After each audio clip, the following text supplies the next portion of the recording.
today's video, we're going to be taking a look at Luminara Unduli for the Black Series 3 3/4 inch line.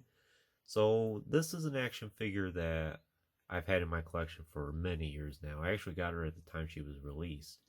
And if you've been following the channel for some time, you would know that I did the vintage collection release of her that came out, it's been about a year and a half now. It's this action figure right here. But I think this original Black Series action figure is a much more movie-accurate Luminara, specifically off her appearance from Revenge of the Sith. While this one's obviously more of a Tartakovsky Clone Wars style Luminara. It's just a straight repaint of each other. But I think this Black Series action figure deserves its own video here. So, like I said, I've had this for 10, 11 years now. I got her at the time she was released, back around the end of 2013 and 14. I actually got her at Walmart, and I got her together with Commander Neo at the time. They ended up having the whole wave there, and those were the two I picked. And to this day, I still think this is the best Luminara that you can get.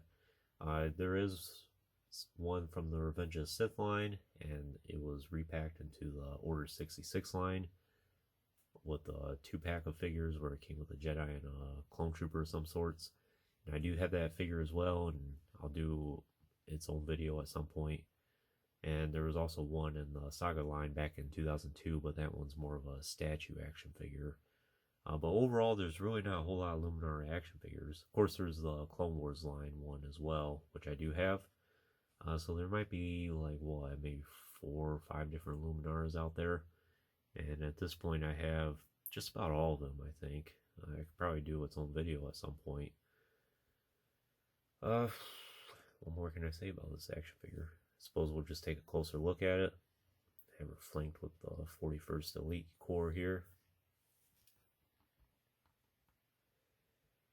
So obviously this is pre-photoreal tech, and I think the face paint turned out really good on this.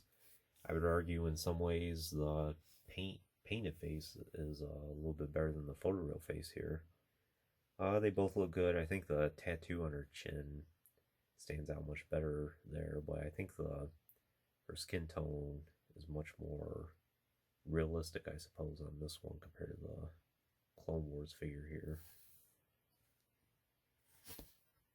And I kind of like her robes a lot more too. It's much more tattered, and it was like that when I got it. And I think that was the style they were going for, while this one's much more, I guess, fresh, you could say.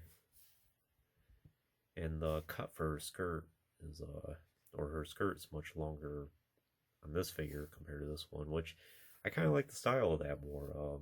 Barra Sophie's another example of that, where the original TVC figure, her skirt's much more poofy, while on the later one for the Clone Wars animated Tartakovsky line, that was much shorter, but I think the poofier skirt looks a lot better. Or at least I like the style of it more. So her headdress here is a solid color, a little bit more of a kind of like a brownish gray compared to this one, which is more of a lighter gray. And it does come off, and you kind of have to take it off if you're going to be moving her head around, because it's not very flexible at all. And even like this, it doesn't sit on 100% properly, but it doesn't look too bad.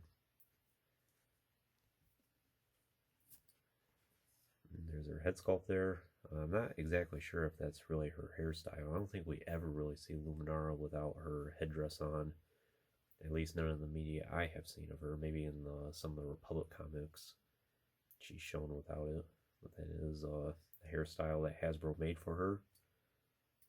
Much more conservative, I would say. But yeah, the eyes are painted good. The eyebrows are good. Everything looks pretty good with the painted face. And the sculpt itself is really good. Looks exactly like the character.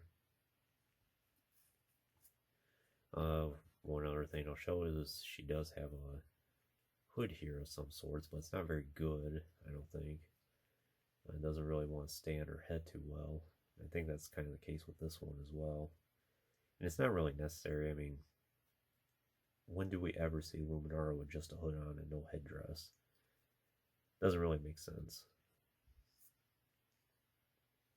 But you can't take her cape off here. I have to say, I don't think I've ever really taken it off.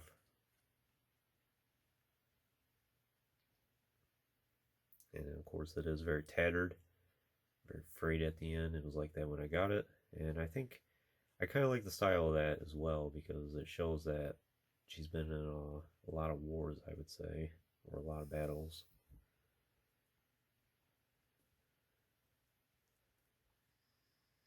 So for tunic here, pretty solid color.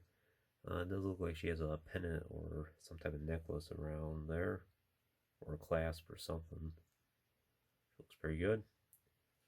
Then she has her belt here with the loincloth with the pattern on it, which looks really good. And she has a little bit of that same loincloth pattern on her forearms there, on both sides. She has her hands in a gripping pose for both. You could get her to hold a lightsaber in either hand.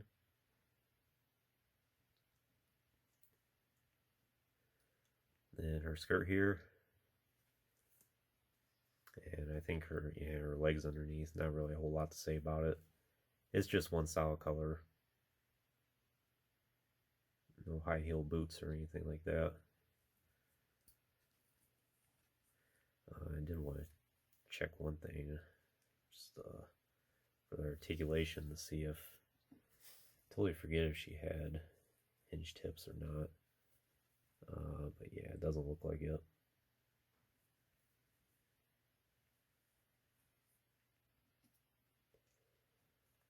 But that headdress does stay into place pretty good.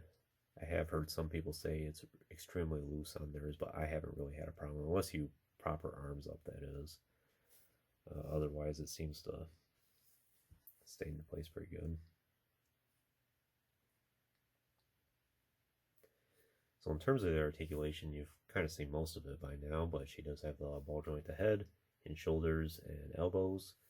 Elbows go about 90 degrees, I would say. It's kind of restricted though because of the cut of her sleeves there for her tunic, but it's not too bad.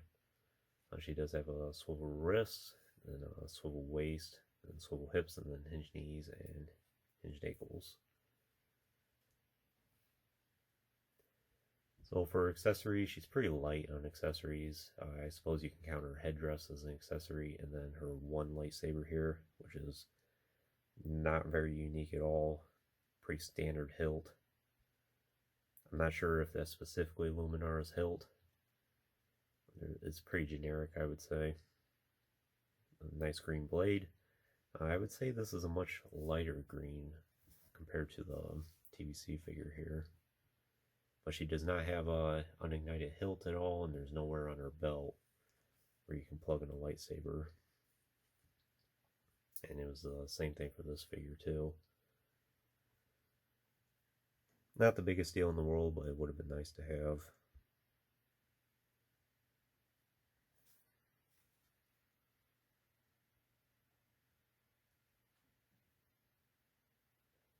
I think she's got a pretty good expression. Kind of like a smug look she's got. Like, yeah, I got this.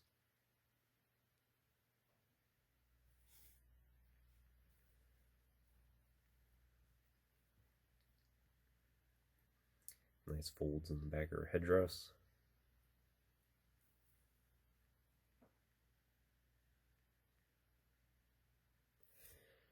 Yeah, that's pretty much all I can really say about this action figure.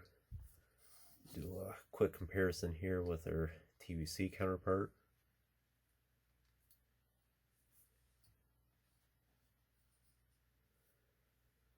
You can see pretty similar, but different enough to warrant them as almost like two totally different action figures. And I'm glad to have both in the collection.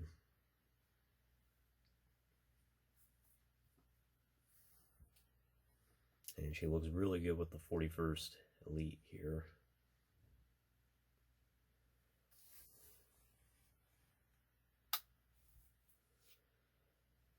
So would I recommend this action figure for your collection? I totally would. To be honest, it's been a long time since I really saw the prices of this Luminara.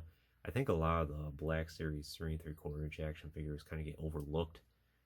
Oftentimes you don't find a whole lot of listings on eBay, but they're not too expensive for most of them. And I don't think this Luminara is too expensive at all. I know the TBC one has been found at Ollie's a lot recently, and people are getting her for less than $10. So I can't see why this one wouldn't be much more than that. Maybe in the $20 or $30 range, which I think is totally worth it for this figure. If you want a more movie accurate Luminara, I think this is the one to get, the Black Series one. If you're not too particular, I suppose this one, the updated one, is preferred because it's more readily available. Of course, if you want a more Clone Wars looking Luminara, that's the one to get. But personally, I always like to have a movie accurate for all my Jedi in my collection, and this is the one to get. Best Luminara to get. It's a solid action figure all around, and I'm happy it's been a part of my collection for over 10 years now at this point, which is hard to believe. It seems like yesterday I got it. And at the time, the action figures were only $9.99.